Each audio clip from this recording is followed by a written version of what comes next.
Hello students, myself Suresh VS. Welcome back to my channel. Today I am here to discuss a poem with you. The title of the poem is Fire and Ice, written by Robert Frost. He is an American poet. What message does he want to convey through this poem?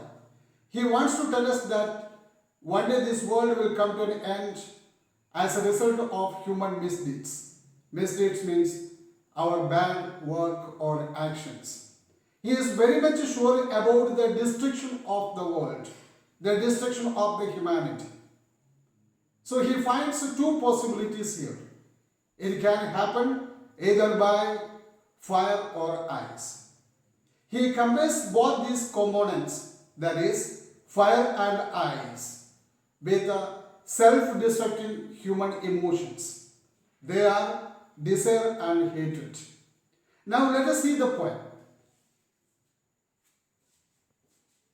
Some say the world will end in fire, some say in ice. From what I have tasted of desire, I hold with those who favor fire.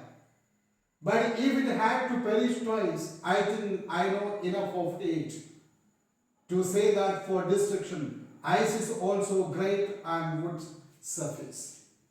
Now, let us see the difficult words used in the poem and also their meanings. Taste it. Here meaning experienced. Hold with means agree with. And favor means support. Perish, end or die. Twice means two times. Destruction means ruin. Suffice, that means be sufficient. So now let us see the outer surface, or let us examine the surface meaning of the poem. So according to the poet, there are two groups. These two groups have different opinions about the end of the world. And one group says that the world will come to an end due to fire.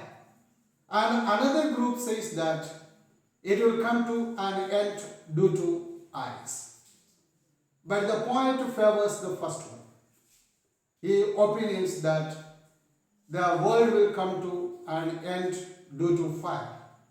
Here the fire can be the extreme temperature, and it can cause for the loss of all living beings on this earth. That can cause for the end of all living beings' life on earth.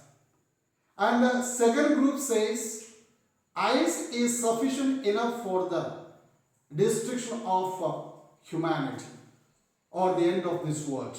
There can be the extreme temperature filled in the surface, the frozen ice filled in the surface of the earth can cause for it. Now let us go to the deeper meaning. Dear students, this poem is a strong symbolic poem. Here he has used two metaphors. One is fire and another one is ice. Fire represents desire and ice represents hatred. Or we can say these are the two metaphors used by the poet to depict desire and hatred. So what is the meaning? Here the poet says, some say the world will end in fire. Some means some people. So some stands for people. So some people, they have the opinion that the world will come to an end in fire. Fire means desire. So desire is adequate enough for the destruction of humanity. Desire, that is the greed and lust. Lust of people, greed of people.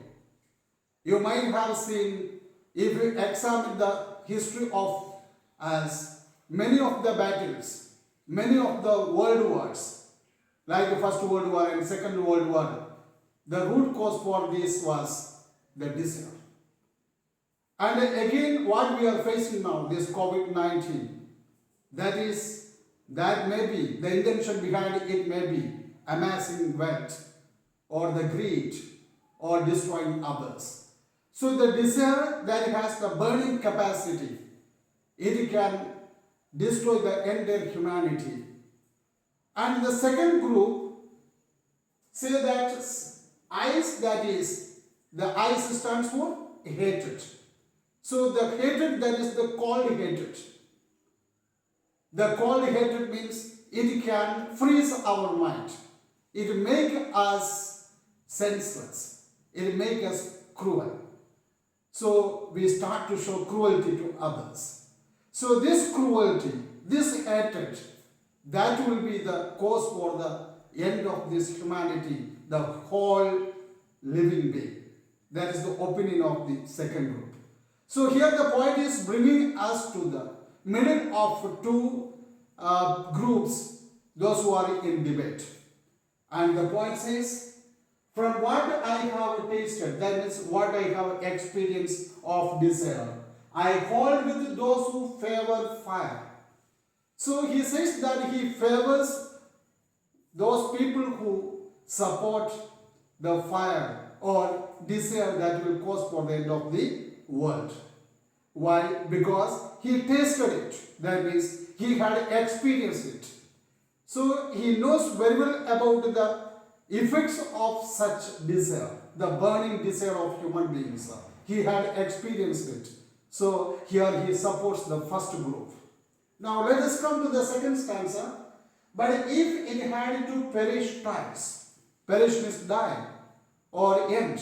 If the world has to end two times, if there is any possibility for the end of the world second time, so he says that I think I know enough of hate. He says that for destruction ice is also great and would suffice. Suffice means sufficient. He says that ice is also sufficient.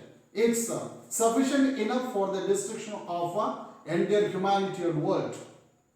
Because I think I know enough of hate. Because he has some experience with the hatred also. He knows the bad effects of hatred too.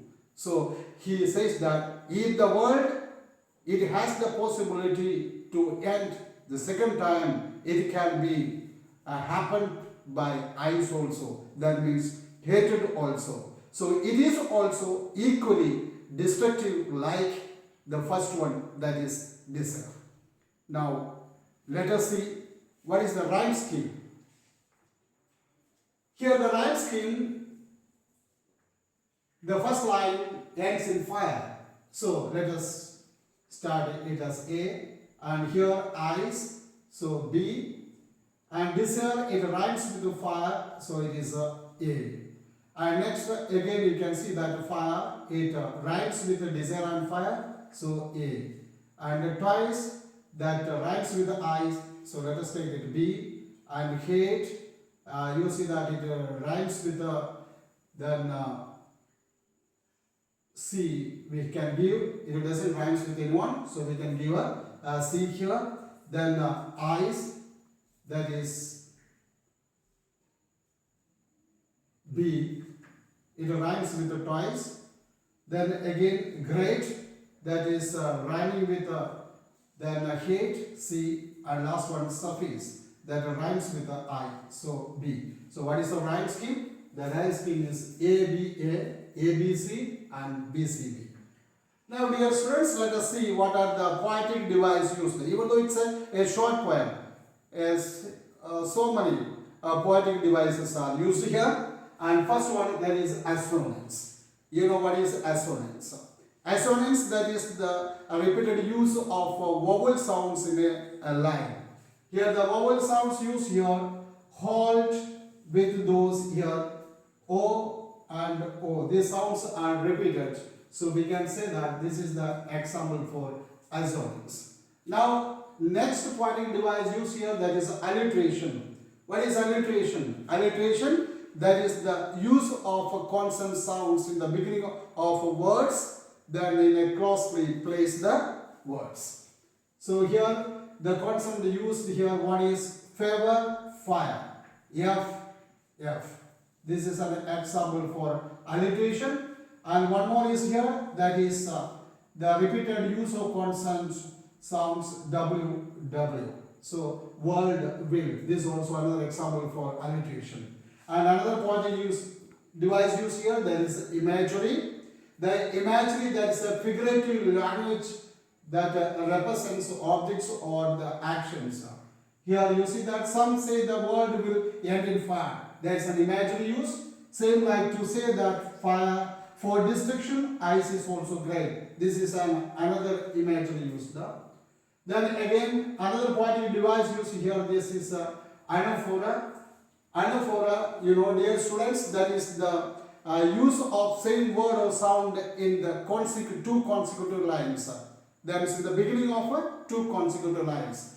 Here, in these two lines, you can see that the word some that has been used. So this is an example for anaphora. And next one, that is a personification. Here two words are used as an example for personification. One is fire and another one is ice. Personification means the non-living objects are given. Suppose they are given all the attributes or all the qualities of the living beings.